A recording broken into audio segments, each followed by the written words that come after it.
성경은 우리 예수님의 탄생을 임마누엘의 성취라고 말씀을 하십니다.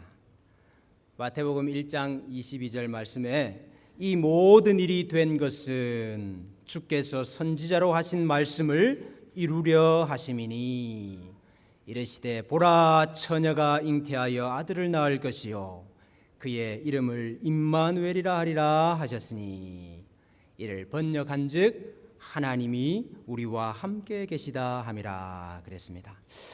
우리가 먼저 임마누엘의 역사적인 정황, 이 예언의 역사적인 정황을 좀 살펴볼 필요가 있겠습니다. 남유다의 아하스 왕 시대였습니다. 아수르가 신흥 강국으로 일어서고 있었습니다. 그 전까지 이 세계 열강의 패권은 아람이 가지고 있었습니다. 지금의 시리아입니다.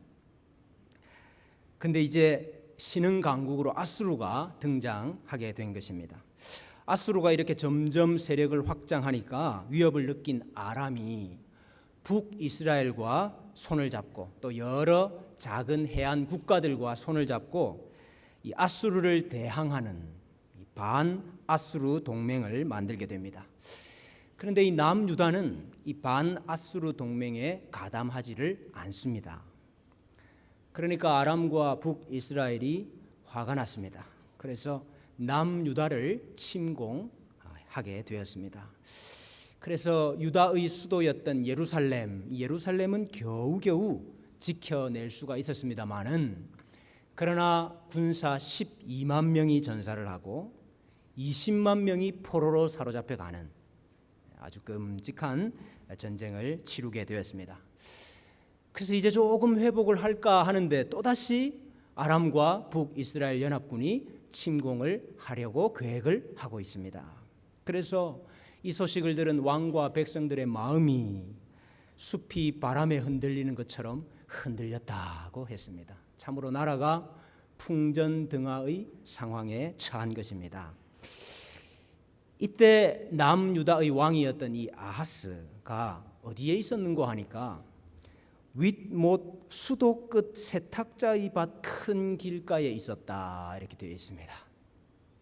여기 윗못이라는 것은 이 고대 예루살렘 성의 북동쪽 외곽 기슭에 있었던 기혼샘을 가리키는 것입니다.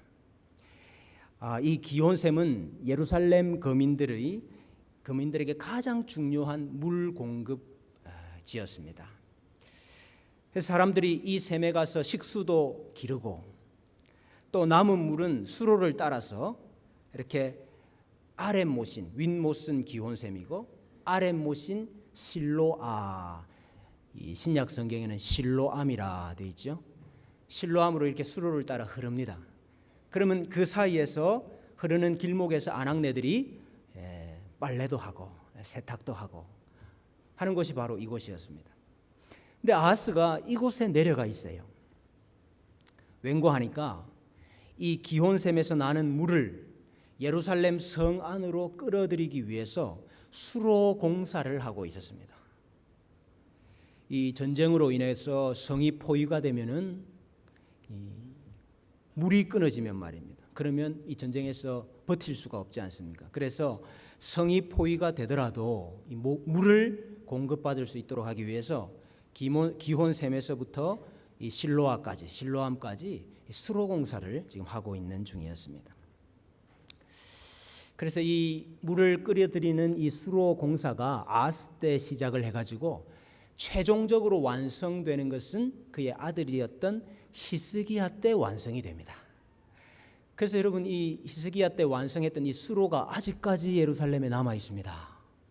우리가 히스기야 터널이라 그렇게 이야기를 하죠. 우리 대학 청년부 친구들은 우리 이스라엘 갔을 때 이 히스기야 터널을 직접 한번 들어가 보지 않았습니까? 한 570m 정도 되는 뭐 불도 없고 아주 캄캄한 한 사람이 겨우 지나갈 수 있는 수로인데 이 수로가 장장 570m나 이렇게 뚫려져 있습니다.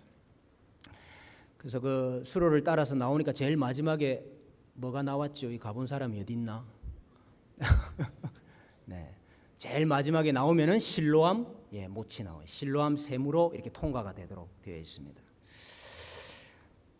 하나님께서 지금 이사야를 열심히 이 수로 작업하고 있는 아하스에게 보내셨습니다. 그리고는 이런 말씀을 주셨어요.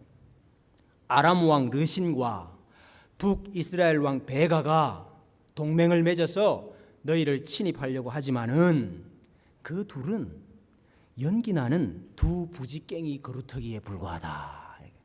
여러분, 부지깽이가 뭔지 아세요? 여러분, 옛날에 아궁이에 불 지필 때 불 잘 붙으라고 불쏘시개 넣지 않습니까? 뭐 집도 넣고 나뭇가지도 넣고 그거 이제 밀어 넣는, 그거 해집는 막대기가 부지깽이지요. 그럼 이제 아궁이에 넣었다 뺐다가 하니까 뭐 불이 붙기도 하고요. 시커멓게 걸러 있는 막대기입니다. 툭 치면 어떻게 되겠습니까? 툭 치면 부러지는. 아람 왕 르신과 북이스라엘 왕 베가가 대단한 것 같지만, 너희를 침입해서 무서운 것 같지만 그 부지깽이처럼 툭 치면 부러질 존재들이다. 하나님께서 이와 같이 남유다를 보호하시겠다, 지켜주시겠다 하시는 이야기를 이사야를 통해서 지금 해주고 계시는 거예요. 그러면서 아하스에게 네가 이 사실을 믿으라 그럽니다.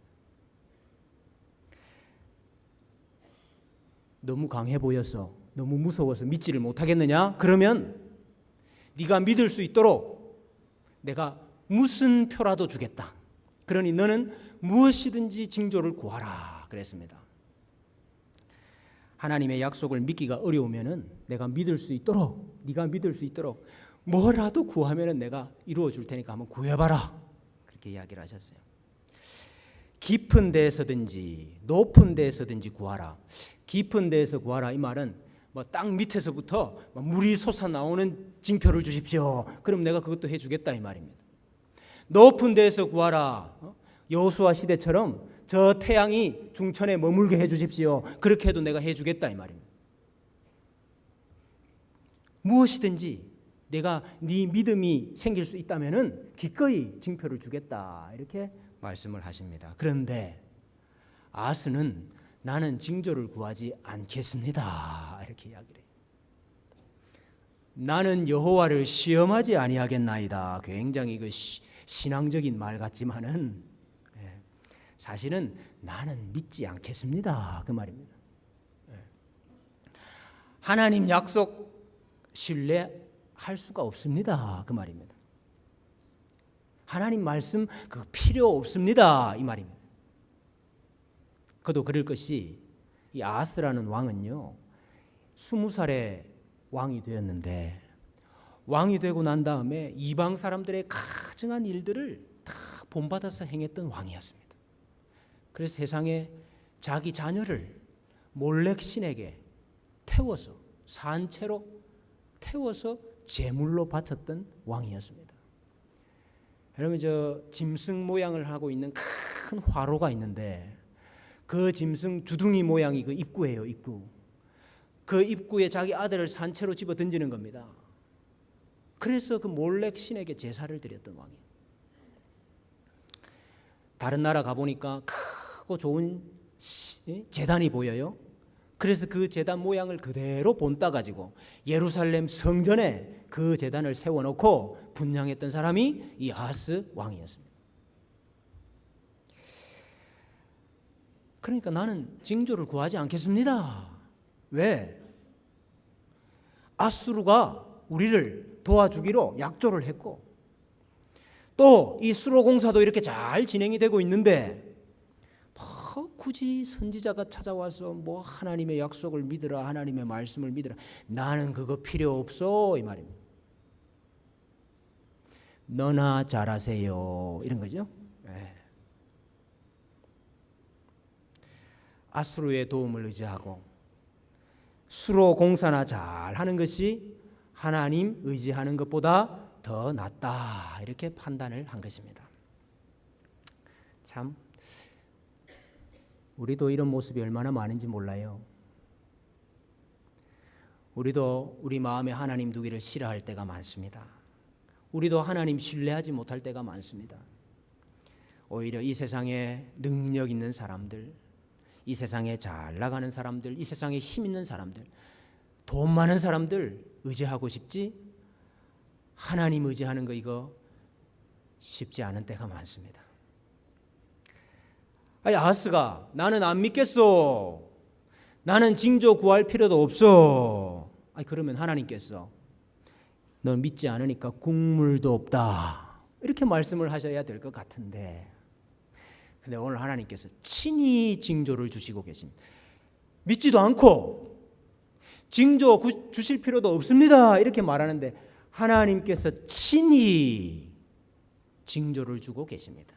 그 징조가 바로 임마누엘입니다. 뜻이 뭡니까? 하나님이 우리와 함께 계시다. 여러분, 지금 아하스는 하나님을 무시하고 있습니다.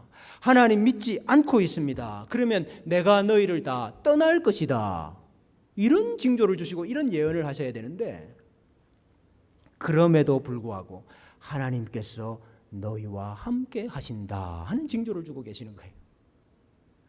그럼에도 불구하고 하나님께서 이 유다를 지키시고 보호하시겠다 하는 징조를 주고 계시는 겁니다. 보라, 처녀가 잉태하여 아들을 낳을 것이요 그 이름을 임마누엘이라 하리라. 이 처녀가 알마라는 단어인데 여기 앞에 정관사가 붙어 있어요. 그래서 하알마라 이렇게 되어 있습니다. 정관사가 붙어 있다는 말은 아하스도 알고 이사야도 알고 너도 알고 나도 아는 그 한 처녀를 말하는 것입니다. 아마도 유다 왕실의 한 처녀가 아니었던가, 이런 추측을 해볼 수가 있습니다. 이제 보통 이 자유주의 신학자들이 이 알마라는 단어가 이게 동정녀를 의미하는 거냐, 아니면 단지 젊은 처녀를 말하는 것이냐, 젊은 여자를 가리키는 것이냐, 그래서 뭐 마리아가 동정녀냐 아니면 단지 그냥 젊은 여자냐, 뭐 이런 논쟁을 하고 시비를 겁니다만은 그것은 아무 의미가 없는 것입니다. 마리아는 분명히 남자를 알지 못하는 동정녀였다고 성경이 증언을 하고 있습니다. 그래서 우리가 뭐 그 논쟁에 휘말릴 필요는 없습니다만은, 그러나 이 예언의 1차적인 배경과 문맥은 이사야도 알고 아하스 너도 아는 그 한 처녀가 앞으로 시집가서 아들을 낳게 될 것인데, 그 아들이 철이 들 때쯤, 철이 든다는 말이 어디 있습니까? 악을 버리고 선을 택할 수 있을 때쯤, 이게 철든다는 말입니다. 대략 한 12세 정도, 그 정도 되기 전에, 철들 때 전에 내가 미워하는 두 왕의 땅, 두 왕이 누굽니까? 아람과 북이스라엘을 말하는 겁니다. 그 아람과 북이스라엘의 땅이 황폐하게 될 것이다, 망하게 될 것이다 하는 예언을 지금 주시고 계시는 거예요. 하나님께서 이 유다와 임마누엘 하셔서 이 유다를 그 두 왕의 공격으로부터 보호해 주시겠다 하시는 예언이 임마누엘의 1차적인 의미인 것입니다. 아하스가 먼저 하나님을 찾고 구한 것이 아닙니다. 아하스는 거역하고 아하스는 믿지 아니하고 아하스는 완고했습니다마는, 그러나 우리 하나님께서 친히 임마누엘 하시는 것이죠. 여러분, 이 임마누엘의 절정이 바로 예수 그리스도의 오심입니다. 하나님께서 하나님을 잘 섬기는 백성들에게 자기 아들을 보내신 게 아닙니다. 믿지 아니하는 백성들에게, 믿는다고 하면서도 외식하고 있는 자기 백성들에게. 그래서 예수님이 이 땅에 태어나셨을 때도 오히려 예수님을 죽이려고 했고, 그리고 결국에는 십자가에 못 박아서 죽였던 그 자기 백성, 그 옛 언약 백성에게 하나님께서 자기 사랑하는 독생자를 보내주신 것입니다. 이것이야말로 임마누엘을 우리 하나님께서 친히 이루어 주시고 계시는 것입니다. 이사야가 예언한 그 임마누엘의 의미가 우리 예수님의 탄생으로 인하여서 더 깊어지고 온전히 성취되었다, 그렇게 말할 수 있는 것입니다. 우리 예수님께서 처녀 몸에서 나셨습니다. 이게 단지 와 기적이다, 있을 수 없는 일이 일어났네. 여러분, 단지 이 정도의 의미가 아닙니다. 그것은 우리로부터, 우리에게서 나온 것이 아니다 하는 의미입니다. 여러분, 지금 신약 성경에서 예수님의 탄생이 임마누엘의 성취다라고 말하는 초점은 우리의 그 어떠함 때문이 아니고, 우리가 잘 믿고 우리가 잘함 때문이 아니고, 혹은 우리가 만들어낸 결과물이 아니고, 인간의 어떠함에도 불구하고 하나님이 만들어내시는 약속의 성취, 그것을 말하고 싶은 것입니다. 여러분, 창조주께서 창조물의 후손으로 오셨습니다. 도무지 낳을 수 없는 자에게서 나셨습니다. 여러분, 이게 뭘 의미하는 거지요? 하나님의 약속의 성취가 사람에게 달린 것이 아니다 이 말입니다. 인간에게 달린 것이 아니다 이 말입니다. 전적으로 하나님의 의지와 하나님의 능력과 하나님의 은혜에 달린 일이다 하는 것을 동정녀 탄생을 통해서 우리에게 보여주고 싶은 것입니다. 여러분, 아하스처럼 우리도 똑같은 고민에 붙잡혀 있습니다. 똑같은 근심과 걱정이 있습니다. 우리의 이 불안한 앞날을 어떻게 할 것인가? 이 위태한 미래를 우리가 어떻게 헤쳐나갈 것인가? 그런데 여러분, 하나님께서 임마누엘 하십니다. 임마누엘의 의미가 뭐라고요? 하나님께서 친히 이루신다. 하나님이 친히 이루신다. 우리의 어떠함보다 하나님의 의지와 하나님의 은혜가 더 크다는 것입니다. 아하스가 믿든 말든 하나님은 자기 약속을 이루시는 거예요. 아하스가 믿든 말든 하나님은 저 두 나라를 멸망시키시는 거예요. 근데 여러분, 믿음은 어떻게 됩니까? 그 사실을 믿으면 굳게 서는 겁니다. 믿으면 흔들리지 않는 겁니다. 근데 믿지 못하면요? 믿지 못하면 흔들리는 것입니다. 믿지 못하면 불안한 것입니다. 믿지 못하면 쫓겨다니는 것입니다. 여러분, 믿는 자는 하나님이 이루실 그 미래를 미리 당겨서 살아갈 수가 있습니다. 믿는 사람은 하나님께서 이루실 그 미래를 미리 당겨서 살아갈 수가 있어요. 믿음이라는 것은 지금 우리의 현실이 다가 아니다 하는 것을 아는 것입니다. 믿음이라는 것은 지금 우리의 실력이, 지금 우리의 이 영적인 실력이, 이 영적인 형편이 다가 아니다 하는 것을 아는 것입니다. 자기 자신을 돌아봐도 여전히 미숙하고, 여전히 모자라고, 여전히 믿음은 없고, 믿음은 왜 이렇게 빨리 자라지 않는지 늘 돌아보면 믿음은 그 자리 그곳에 있고, 다른 사람을 봐도 다 거기서 거기고, 때로는요 우리가 악한 일도 당하고 해코지도 당하고 오해도 당하고 손해도 당하고, 그래서 억울하고 답답하고 섭섭하고 눈물 날 때도 있습니다마는, 그러나 여러분, 임마누엘의 의미를 아는 자는 다르게 반응할 수 있습니다. 지금 보이는 것이 다가 아니다. 우리의 어떠함이, 지금 우리의 못남이 그게 다가 아니다 이 말이에요.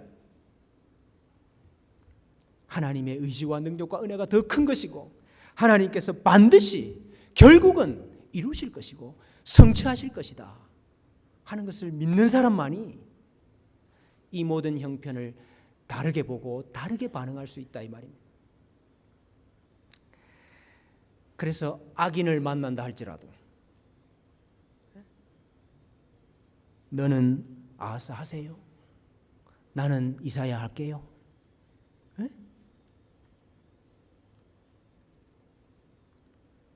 너는 아하스 하세요. 나는 이사야 할게요. 그래 감당할 수 있다 이 말입니다. 여러분 2018년 한 해를 돌아보면 무엇이 남습니까? 잘못한 건 많지요. 잘못한 건 많습니다. 잘못한 것은 우리에게 후회를 만들어냅니다. 근데 여러분 후회가 후회로 끝나지 않습니다. 임마누엘을 아는 사람은 후회가 후회로 끝나지 않아요. 후회가 겸손을 만들어냅니다. 후회가 지혜를 만들어내요. 여러분 혹 잘한 게 있습니까? 잘한 것은 자랑을 만들어내지요. 근데 여러분 그 자랑이 나를 드러내는 자랑이 아닙니다. 그 자랑이 다른 사람을 비난하는 자랑이 아닙니다. 나는 할 수 없음에도 불구하고